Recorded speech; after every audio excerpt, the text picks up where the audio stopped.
You're listening to the Bearded Theologians podcast, hosted by Matt Franks and Zach Bechtold.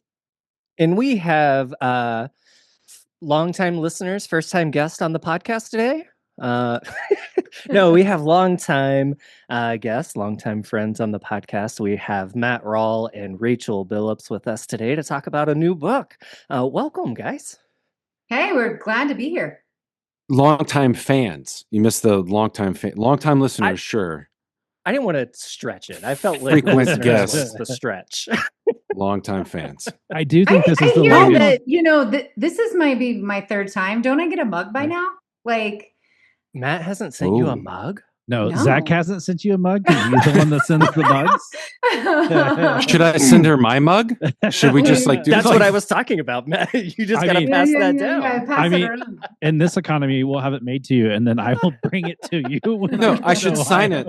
That's what I'll do. I'll just sign it and then send it to Rachel. And then when the next guest hits 3, Rachel will sign it, and then we'll send it. Oh, perfect. Yes. I like You heard it here first. It's a new strategy. New tradition beginning. Mm-hmm. I do think this is the longest. Kind of like a Stanley Cup, you know? Yeah. It is the longest Matt Rawl drought that we've had, though. That's true. It's the longest one that we've had in a while. So.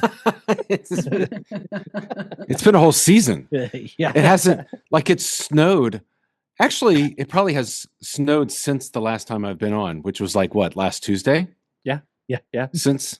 It is 42 degrees today in Montana. Oh, shut up. Oh my God. Hadn't sent you a weather update recently. That's true. It's 90 today here. Mm. But though in Ohio, it's not. It's 87 here. Yeah. And hot. Yeah. It's a blistery 38 here.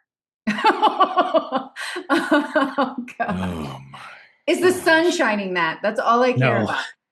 Oh, not today. We're getting No rain and today. snow stuff. No, thank you. No, it's beautiful. It's that time of the year where people are like, yeah, I can stand Ohio. This is okay. We can do this. Yeah, exactly. Yeah. Well, Matt Rawl, we have a book to talk about. We do, actually. I'd love to talk about the weather. But in addition to the weather, we have a new book. And this is a collaborative effort. We do have a new book coming out. It's called Dream, Dare, Disrupt, in that order. Right, which took us a long time actually to figure out how to say the title of the book. I don't know why, but I want to say dare first. It's my personality. I know exactly why, because that's where you begin. Yes. And it's okay. So that's actually a good segue, just in the way that this came together, right? Because our brains work very, very differently, which has been a super interesting exercise just to get all of this down on paper with our work for the Hub for Innovation, because our brains do work differently. You always start with a dare. I tend to start with a dream, right? Yes. And then somehow this came together. It's a gorgeous book, and it's in reverse because my camera is cheap and reverses everything. So imagine a mirror that will reverse this so you can see for those, I don't know, is this video? Do you post video sometime? Yeah. Anyway, for those who are subscribers, paid subscribers who will get the video version of this, you would have seen me just hold up the book. But this all kind of started, post-pandemic, we were all trying to figure things out in the craziness of the church and the world. And Rachel and I were both kind of sitting around saying, we were looking at the church and looking at things and saying, someone should do something about this. Someone should figure this out. And eventually, when you say that enough times, you realize that it's the Holy Spirit telling you, you should do something about this. About it. Yep. Yeah. And just kind of the different ways that our brains work. Just before we started recording, Zach, you had mentioned how cool it would be because the Sandbox is a big metaphor for everything that we do, right? And you mentioned permission to play, going in the Sandbox, grab your shovel, and you mentioned how cool it would be promotionally to mail out little sandboxes or little, Zen gardens or whatever. And I immediately was like, oh my gosh, what a great idea. And Rachel immediately said, do you know how expensive that is?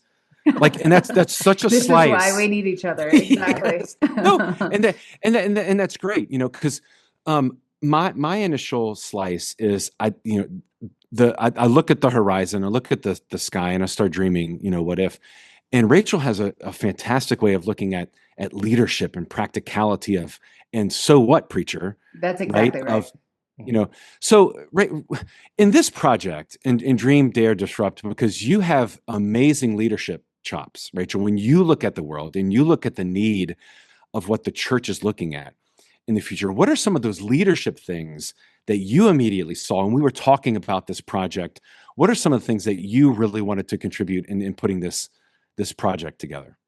Well, I saw a lot of people who are continuing to look to experts to tell them what to do. Right. And, you know, for the last 25 or so years, I've just been steeped in this principle of like solo hero leadership. George Acevedo is, I think, coined that term. And that term in particular, you know, like you're it, the buck stops with you. And there's still some of that exists. Like I can imagine for some of the leaders who are listening, or even the pastor types who are listening, yeah, there are just some decisions that only I can make. But the reality is the church is so much more collaborative than we ever imagined it to be. And so we began to ask ourselves, how can we get every single leader in the church to believe, or person in the church to believe, that they're capable of listening to God and being moved by the power of the Holy Spirit? I grew up in an area, I always call it, it's a beautiful place. It's called the Hocking Hills. Imagine, okay, in Ohio, there is a place that looks like Middle Earth.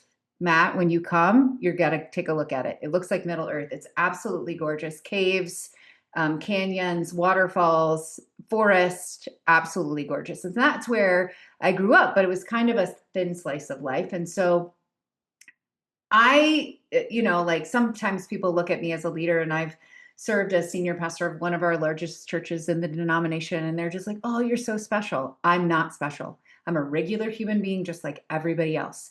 And I learned from a very early age that the people who are teaching me in my church of 50 on a great Sunday, that like the Holy Spirit came down on Pentecost and fell on everybody, men, women, children, dogs, whoever was in the upper room. That's who the Holy Spirit fell on.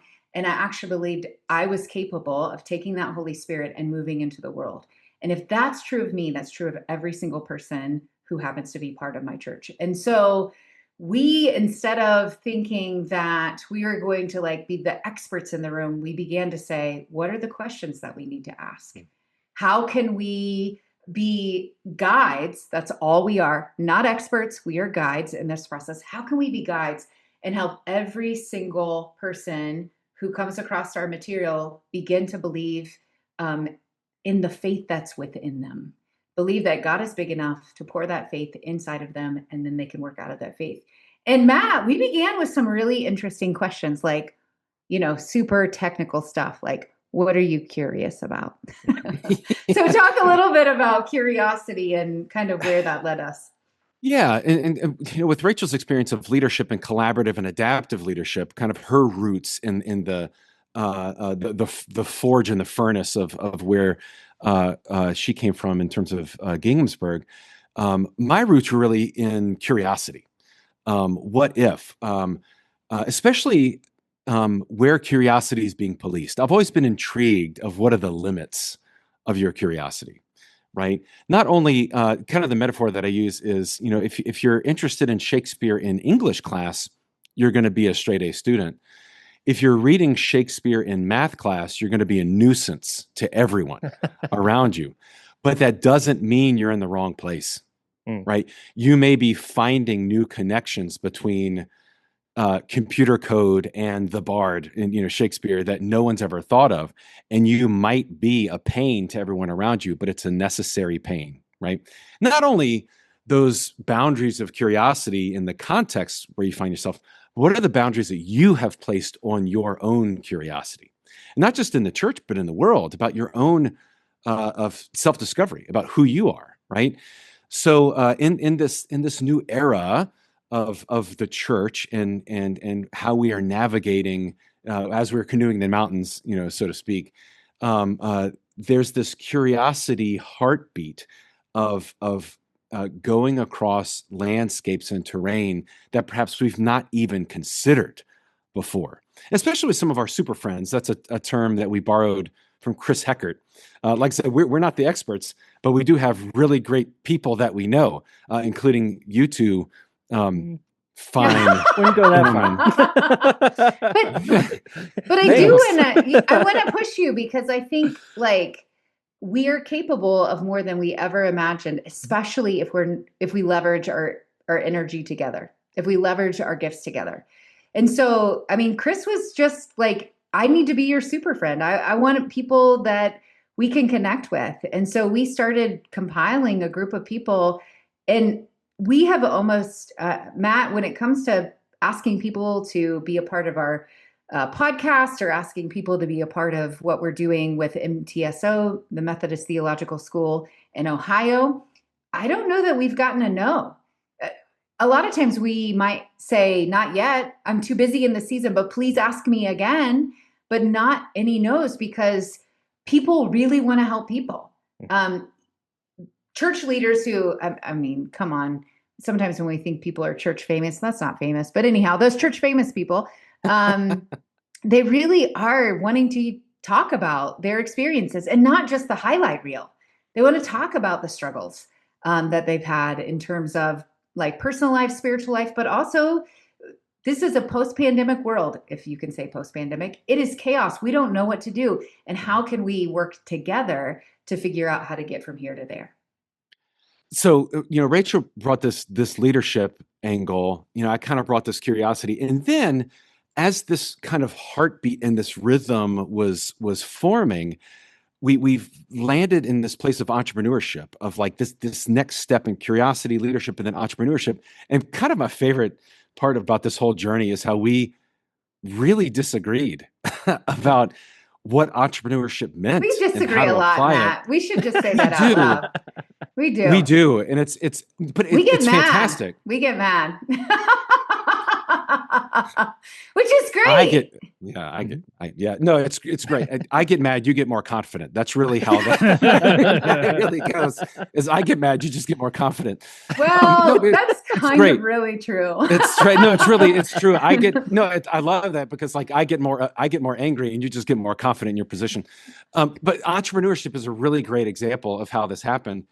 I was looking at entrepreneurship, and especially from our super friends, and the way that they were doing the work that they were doing is, for me, entrepreneurship was rooted in adding value to what you have, like looking at what you have in your hand and adding value to the experience, and you had a different take of entrepreneurship. Yeah, I think I was like, but you got to take a risk.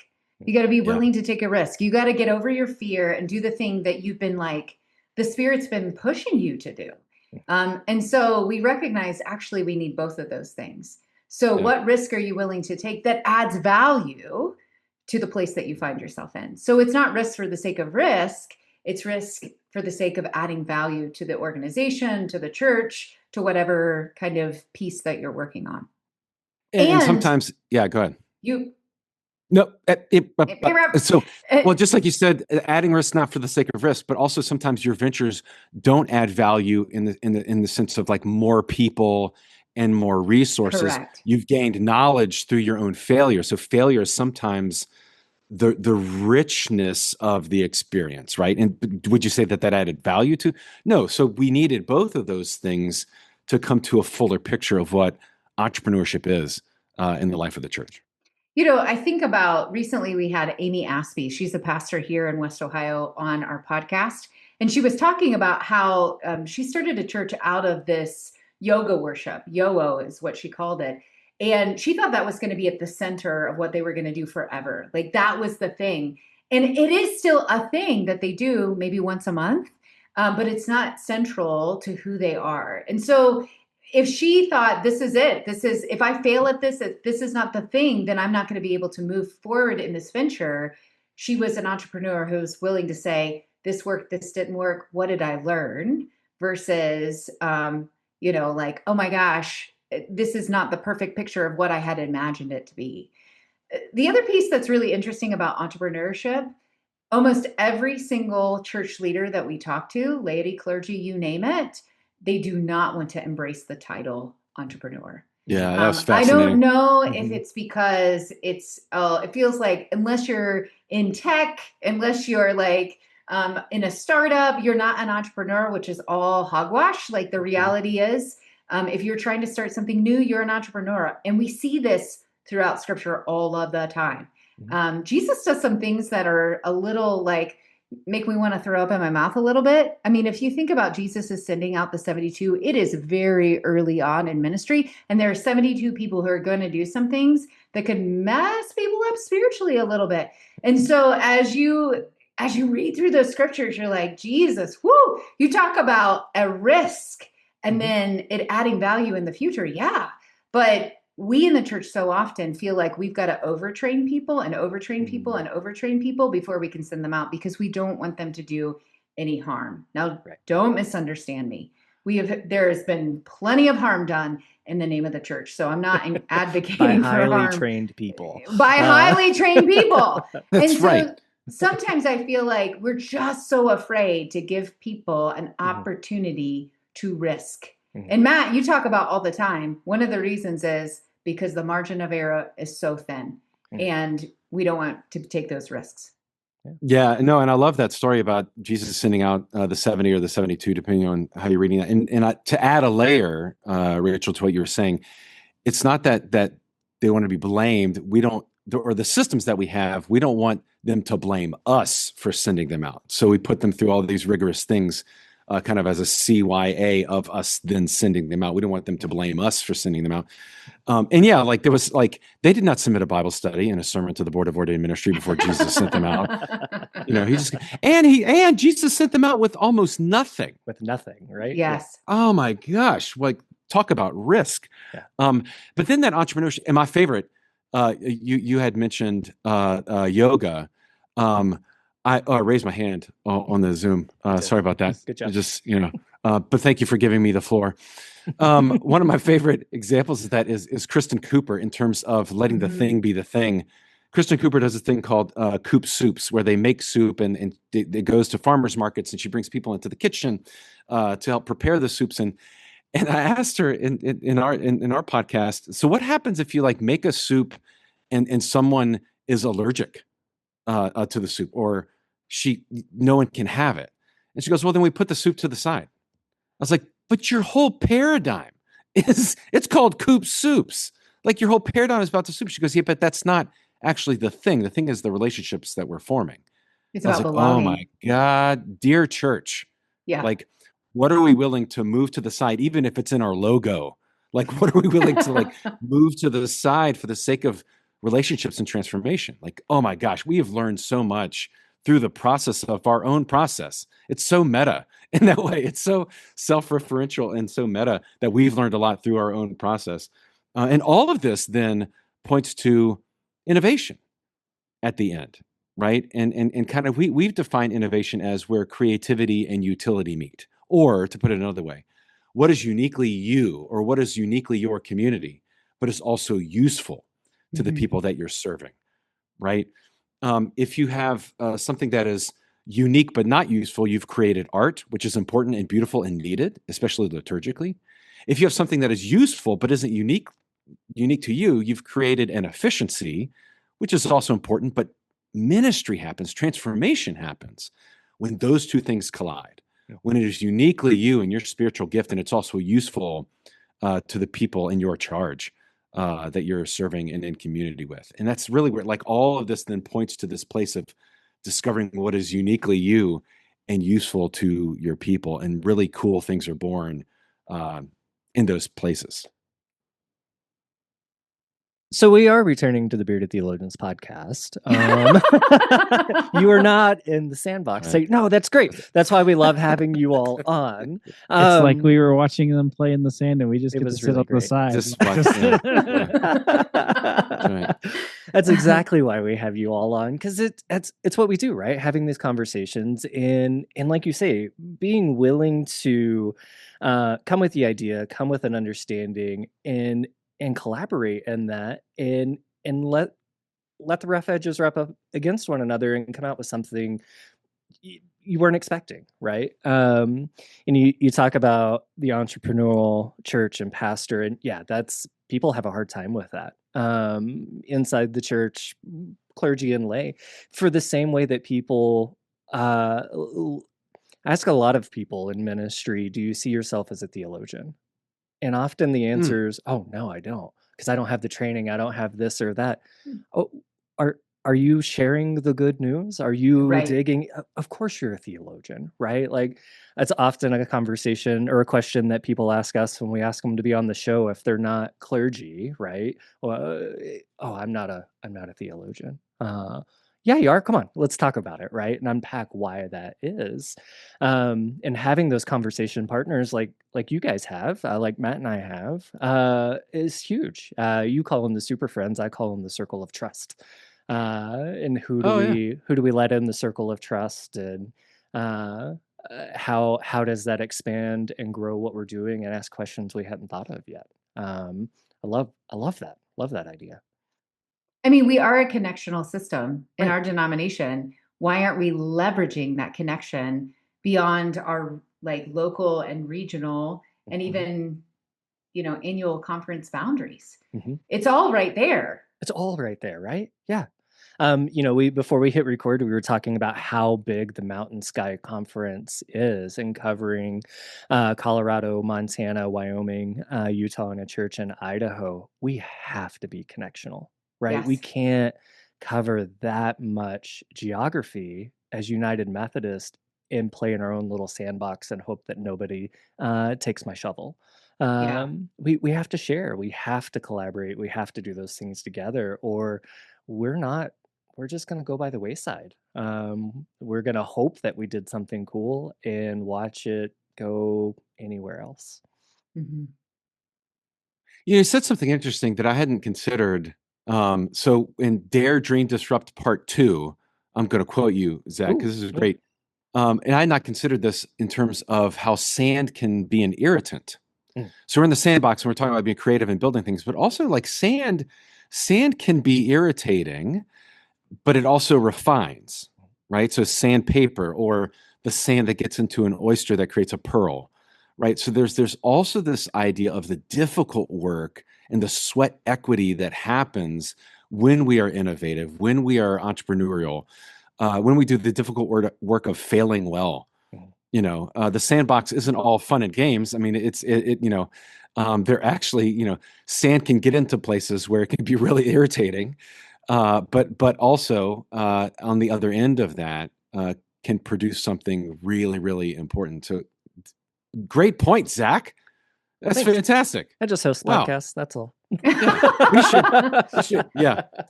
We should add that to our workbook, which is Ooh. also, I know there's also, not only is there the book, Dream, Dare, Disrupt, there's a workbook that comes with it, which I'm actually exceeding my expectation. You have to buy it separate. But You have to buy it. There's the Midwestern, right? There's the Midwesterner come on. walking up and saying like, no, clarify this. It's not included. Battery's not included. That's right. It's a And separate. if Cokesbury would call me, I would add a shovel and a sandcastle bucket. That's right. Yeah. I mean, that's true. the additional cost. So like if you want the deluxe Premium edition, package, the premium package, That's right. deluxe edition, you gotta buy For paid subscribers. Yes. For paid subscribers, they get. But wait, there's more, right?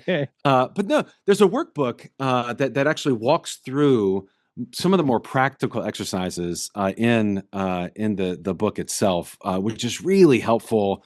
I'm really super pleased in the way that the workbook came out, because it's really easy to use. Because I'm not a practical human. I'm not systematic. I don't do a to-do list 1, 2, 3, 4, 5. That's just not how my brain works. So I find, Rachel's the practical one, and the systematic one. The workbook then is extremely helpful for me, because it does systematically walk through a lot of these things in these little tiny chunks, and it asks really good questions. And when we kind of sat down and put it together, man, it really came out super great. I'm sure there's a better word to use there, but it's really super great in the way that it outlines these thoughts and keeps them together. So if folks want to use it personally, if folks want to use it with a group at their church, or even at your business, or whatever, the workbook is a really great resource for you to be engaged, and for you to like take ownership of these ideas that you're having, and really begin to systematically put them into practice wherever you find yourself. Well, I think that's something I appreciate just on the top surface level. We see a lot of books come through that have questions at the end of the chapter, or things to help Bible studies along. But the work of the Sandbox here to draw out more in that collaboration within our churches, within our leadership, or even just individually, to be like, I'm going to do something with this. I'm not just going to read the next bestseller. I'm going to do something with it. And the encouragement to do so is huge, because it's like when we send kids to camp in the summer and then we bring them home and we do nothing with that experience, right? Yeah, say Like, that. we have plenty of books on the shelf. Some of us who aren't moving have more books on our shelves than others. But we don't need just another, like you said, the expert coming in saying this is the how-to, but just that walking through this together. Like, we're all in the same place, no matter where we are. We're all doing the same thing. How do we do that differently or well, or where? I don't. We ask the question a lot when we have a really good idea or a bad idea. What do we wish we would have done in 6 months? Like, let's jump 6 months into the future and ask those questions now. Not to tear an idea down or to poke holes in it or anything, but let's get ahead of the game. How could this fail? And let's do that work now instead of having to backtrack and be like, oh, and that's what, I don't know. It's what I feel like this workbook is leading us towards, is to ask some of those questions and to do some of that work, rather than just throwing some ideas out there, hoping they stick. And if not, we'll just try the next thing. Yeah, I'll give you one guess at which one of us was the driving force behind the workbook. I'm going to put my money on not you. Yeah. Well, and I think it's really important to me because, one of the things, I think Matt Rawl and I, we started working together with the Texas Methodist Foundation and their work in digital discipleship. Matt is enthralled by, new tech and dreaming out, like, how could this be used in the church? And again, he said it clearly. I'm the person who's like, so what? Like, if just because you have some fun gadget, so what? How can we actually utilize that in such a way that someone grows in their faith or experiences God or whatever that might be? And so originally, when we were dreaming of the possibility of doing this kind of work together, we were talking about everything from like creating a physical hub for innovation where Matt would be the director and those kinds of things.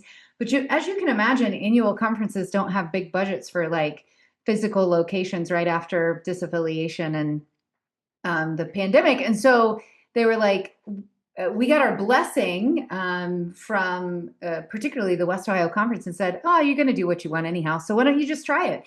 And so we did. And we started working toward this kind of collaborative piece.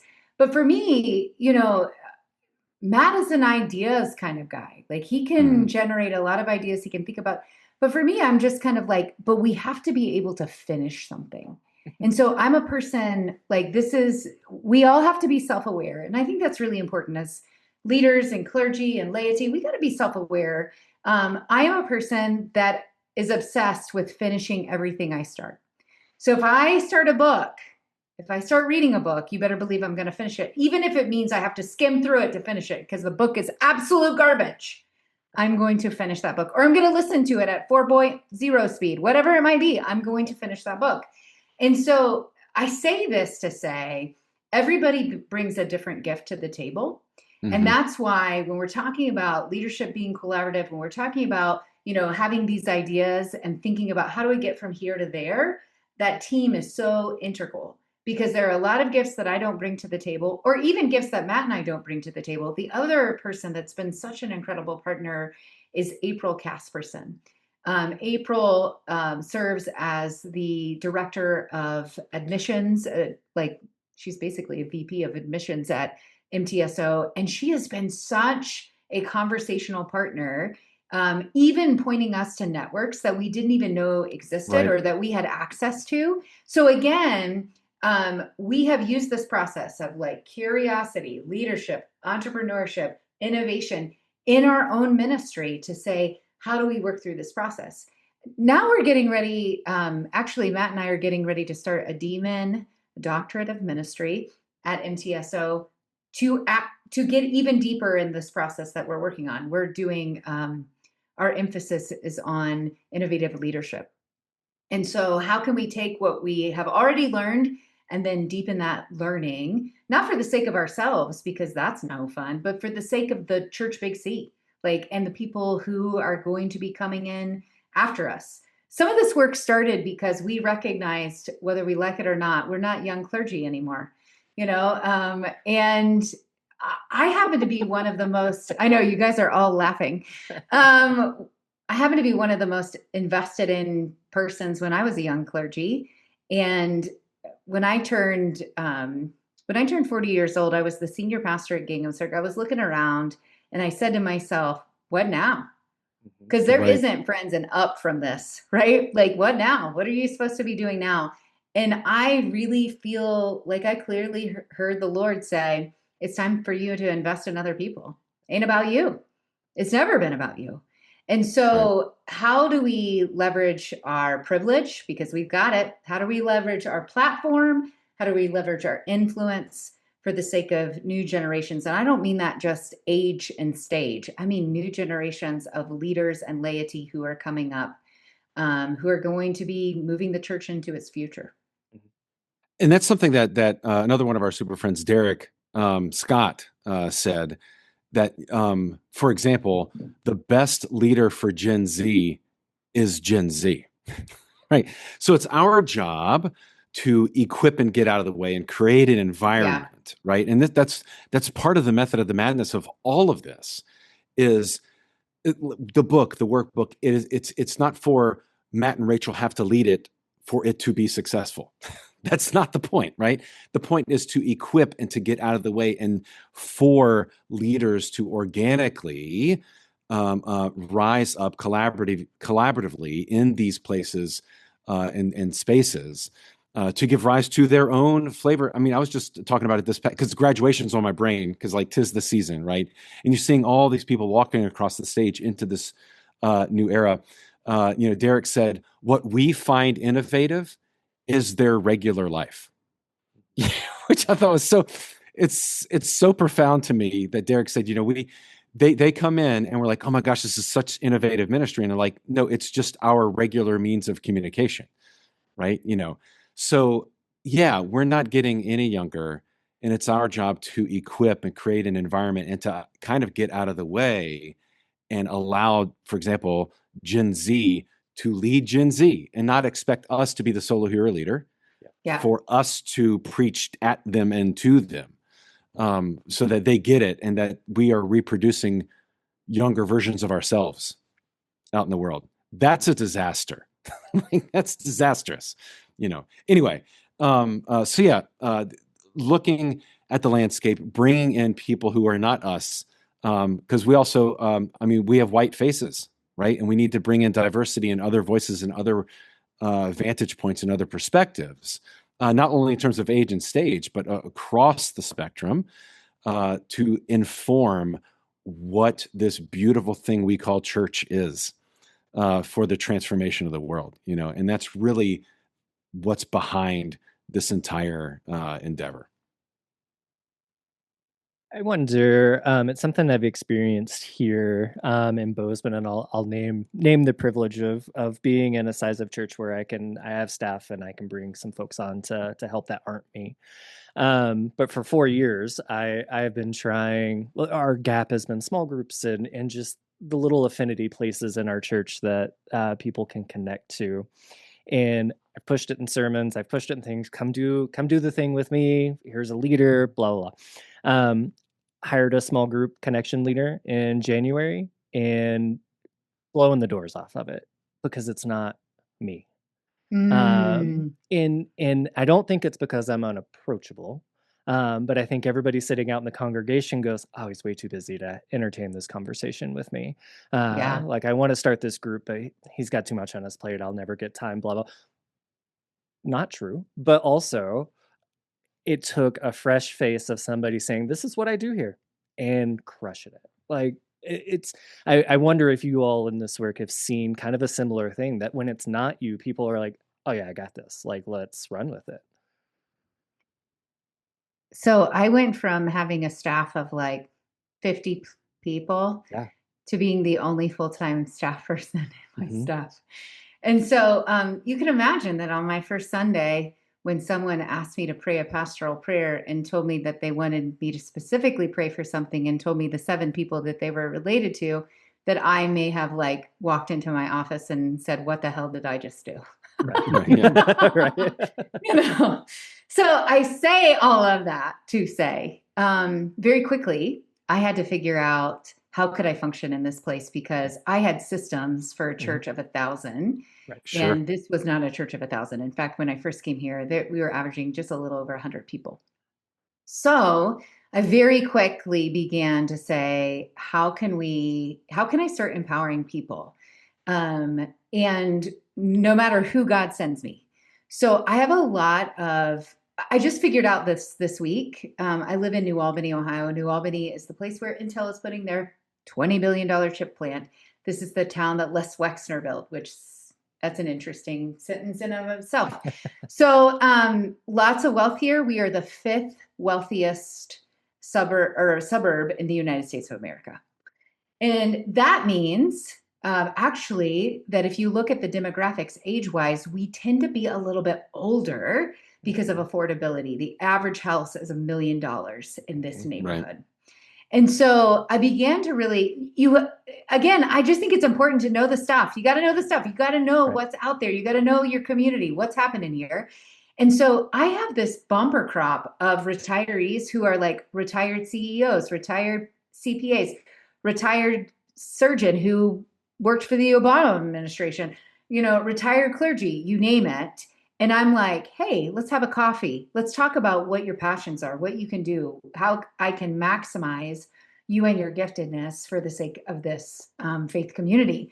And especially boomers, they're not done. They want purpose. Yep. And so I now have 6. I feel like I collect them like Pokemon cards, 6 retired clergy. I know, like good night. 6 retired clergy who work for me for free and who I just have coffee with. And I say, hey, what would you like to do? And I say, you don't have to do anything you don't want to do. Great. Because I have some that are like, I never want to preach another day in my life. And then I have others that are like, I'd love to be in the pulpit. And so I feel like I have this whole other perspective because of the shifts that I've made in my career of like, for the first time in my life, I feel like I'm living out the priesthood of all believers. And it's not just retirees. I have a person that I keep cultivating who's actually got a PhD in, she's an epidemiologist. That's a word. Epidemiologist. There it is. And Jen is called to be a pastor. She's called to ministry. And so she preaches for me. She does all kinds of things while being an epidemiologist and doing some really cool work in the world. But many, many persons like that I'm just like, whatever your call is, laity, clergy, let's figure it out and let's plug you in. And then I have to have the ego strength to let it go. Right. Yep. And step out of the way, which is not the easiest thing to do, my friends. Mm-hmm. And so, and then when people are criticizing you, like, I still have people tell me all the time, preacher, we love all these people that you're empowering to preach, but we love your preaching. Awesome. I'm not changing anything because I feel called to cultivate this culture of call where dozens of people are preaching. Mm-hmm. All right. Well, and then there's laity leaning into being laity. So we've done 3 kind of flavors of these cohorts, right? And when we were in Ohio, we walked through this process with primarily clergy. When we were in MTSO, we've been walking through with seminary students. That's a slice and a demographic. When we did this series in Louisiana conference, it was primarily with laity. So we kind of did 3 different slices. And with the laity was really super interesting. They are the ones who had the energy. They are the ones who had the ideas. When we were working with the clergy, not that they were void of ideas, but they were a little more tentative, felt like they had a little more to lose in terms of risking. And it was fascinating to me because, again, I'm a clergy person, right? That's my realm. That's my sphere of influence, right? Uh, um, that the laity were so excited. They were just waiting for permission to do something, right? So again, this process of not not trying to recruit laity to become clergy necessarily, but allowing laity to lean into being laity and the heartbeat and the backbone of the church, of just giving them permission, because a lot of them were waiting just for permission to do what they feel called to do, and kind of with this reckless abandon, because they're not reporting to a district superintendent, they're not reporting to these other entities. They just said, "Preacher, I need permission to do X, Y, and Z." Right, and that was just that was really, at least to me, was really refreshing to see them kind of jump in with this fearlessness that we hadn't seen before. Well, and I think that that's the one thing I'm learning as I'm getting ready to move from one place to the other. Put together this cheat sheet that has all the ministries um, and literally asking people, "Hey, could you write me something about this?" Just laying it out to all of our little committees and all the little things. And I've been really intrigued to see how much of it's actually come back. Like I have all but like 3 ministries waiting to be done, and 2 of those are things that are just like the person had. There's a reason why those 2 aren't done, and then the one is on me because I'm like, I don't know how to write about this one because it's just a unique little monster of things. But what has been interesting is as we've been reflecting it back the last 4 years here, one of the comments has been is that people have been freed to do Yeah. whatever it is they're doing. Like we have this program that we call VIPP. It's a very important point person. And what that ministry does is if someone wants to go do an event, like the latest one that we have on the sheet is they want to go and see the new Air Force Welcome Center. And so part of my role as the pastor is like, so what resources do you need for us to get you there? And the person that was asking me this, they were asking me like the day before I was announcing that I was leaving. Like, well, we need you to drive. I was like, okay, I might be able to find someone that might be able to help you depending upon scheduling. We definitely will have to find someone to do that. And after it was announced I was leaving and like that thing was all there, I've had like 3 people step up and say, I can drive the bus. And so we're working on making sure that gets done. And I think that's the biggest thing. I think we as clergy, we were reared not to give that permission. Yeah. We were told to have all the authority. We're actually like if you listen to our ordination vows, it's take thou authority. And what we never really realized was that that also means giving that power to our people to go and do the work of the church.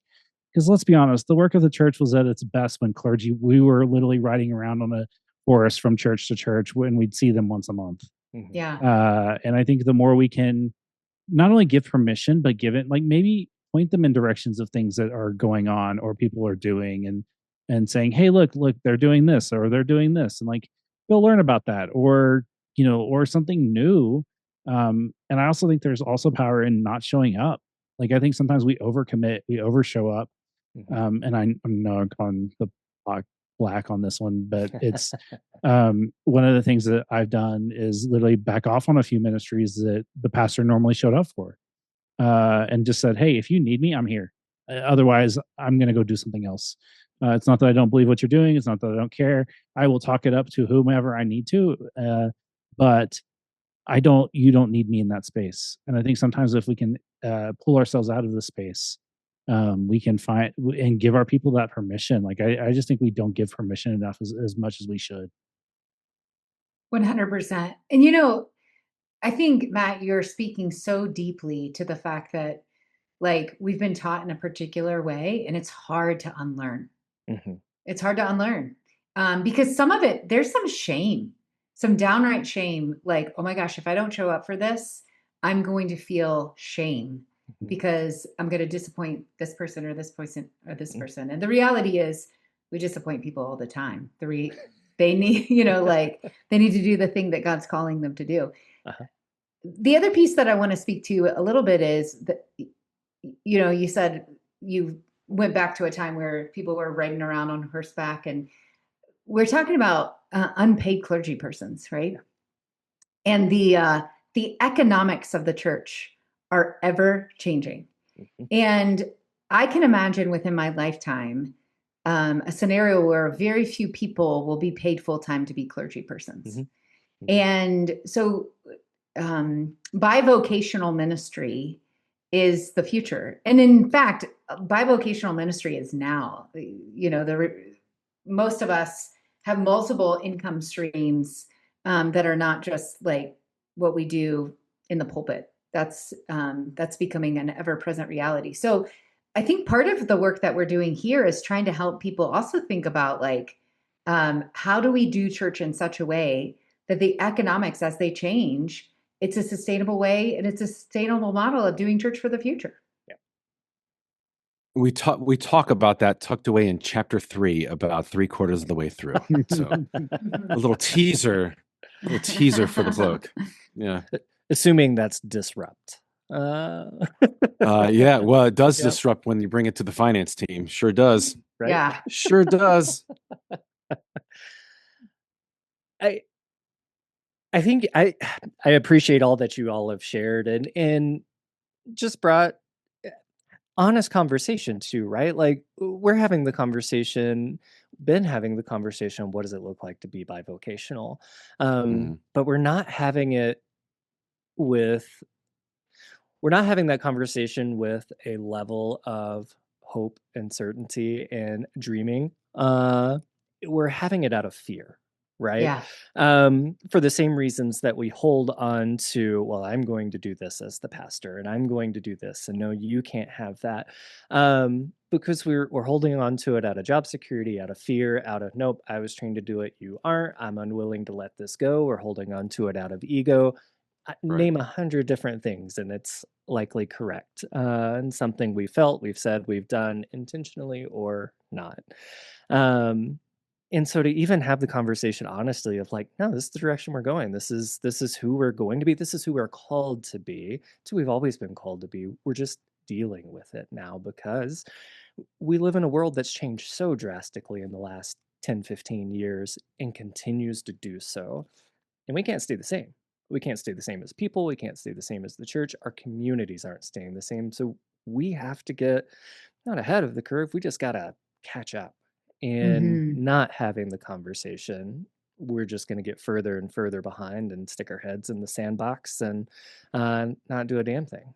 That's right. And that's part of the curiosity, the boundaries of curiosity, right? Because you are within a system that doesn't want to talk about bivocationalism because the system is not built for that. Because if we start getting this bright idea that bivocationalism is the future of the church, that means the institution has to change, and institutions are not built to change themselves, right? So again, that's the boundary when we think about curiosity. How will this work? There's a curiosity question. So how will this work? But then you're up against a boundary of a system that doesn't want you to think a whole lot about that.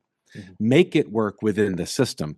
Don't ask questions of whether or not it should be working in this system or whether the system is built for that, right? So, and that's the importance of that policing of boundaries or policing of curiosity, right? That's a really great example of that because the institution doesn't want you to think about questions that would undermine it. You know, it's not built for that. No institution is built for that. And that's not, I'm not being critical of the church. No institution is built to question itself. You know, ask AI to unplug itself and watch what happens. You know, I can't do that, Dave. You know, it's, you know. There's a great movie that came out this winter about that. It's wonderful. No, and I love that that's what y'all are doing. A shameless plug for your podcast in the Sandbox. You had us on at the end of season 1 where you were asking the curiosity question, and 3 people listened to it, and you took a 6-month hiatus. So we know how well it did. Unlike you all, we only podcast like a certain time of the year every year, and that's it. Right. That's smart. Yeah. Smart. Do that. Don't follow our model. But we don't enter.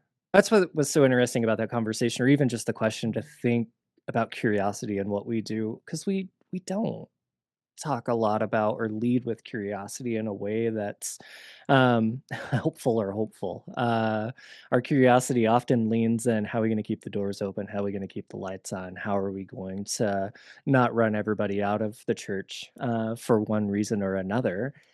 rather than truly curious questions of what does this look like? It feels counter to what we've been taught to preach, which is believe, right? Trust. Well, if that's the only narrative, then there doesn't organically leave a whole lot of room for curiosity. Right. Because if I'm just meant to blindly trust, and Kierkegaard says, blind faith is like closing your eyes and walking on the edge of a cliff, right? So we're trying to open or relax some of these. Again, as Rachel was mentioning, we've been shaped and formed by a particular narrative in our seminaries from 20 years ago, right? And we too are having to unlearn a model of ministry that, by and large, doesn't quite exist or fit.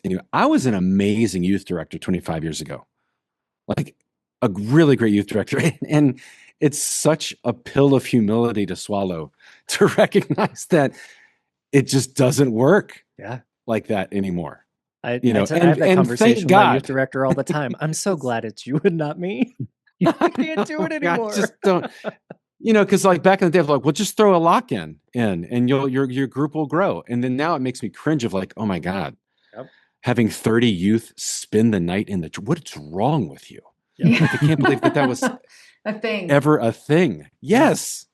Oh my gosh. Anyway, just as an example. But yeah, so we are having to unlearn as well, So anyway. So where can they go ahead, Zach? No, that's what I was going to say. Go for it. So where can you find the book? Anywhere fine books are sold. Amazon, Cokesbury, Christian book. But you can also go to hubforinnovation.org. That's hub, the number 4, innovation.org, or rachelbillups.com, or mattrawl.com. You can find it in those 3 places. And we have a live event happening tomorrow, whenever this airs. Well, I guess, okay, so that would be, you guys are doing it on the 19th, right? Yeah, that's what I saw on the thing? Tomorrow. Yeah, so it's tomorrow. So it will be, you can rewatch it because this will air on Thursday. Rewatch it on our Facebook through Friendship Press. One thing we did not mention, this is through Friendship Press, which is a National Council of Churches. Nice. So it's a different house than we normally are working with. So shout out to Friendship Press for capturing the vision and saying yes to this crazy idea that we had. I love it. Any other shameless plugs you want to throw out there? We love having you guys on and all the work that you're doing. Please shout it out.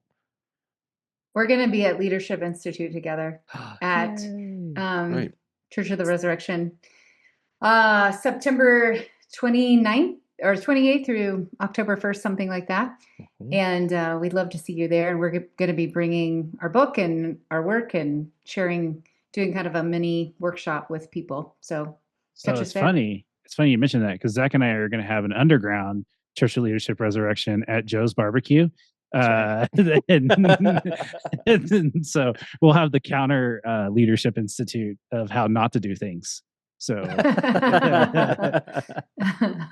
don't be curious. Be a solo hero leader. Don't risk anything, and don't create anything new. Host church lock-ins for 50-year-olds. Because how interesting would that be to pitch the idea to having an all-nighter for old people? Gosh, that's gold. Oh my gosh.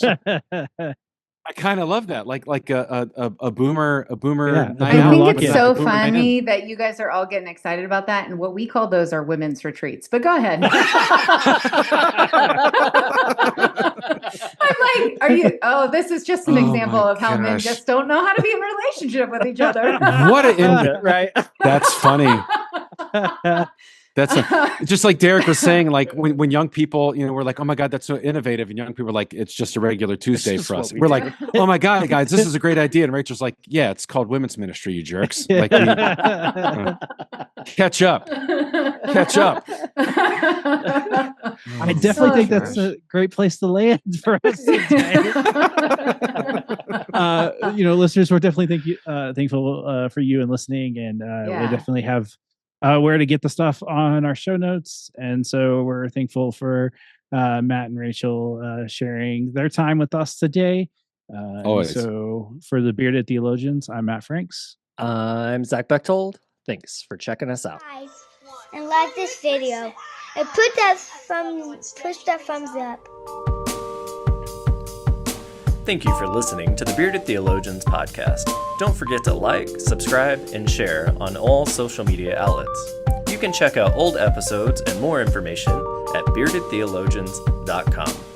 Thanks for checking us out.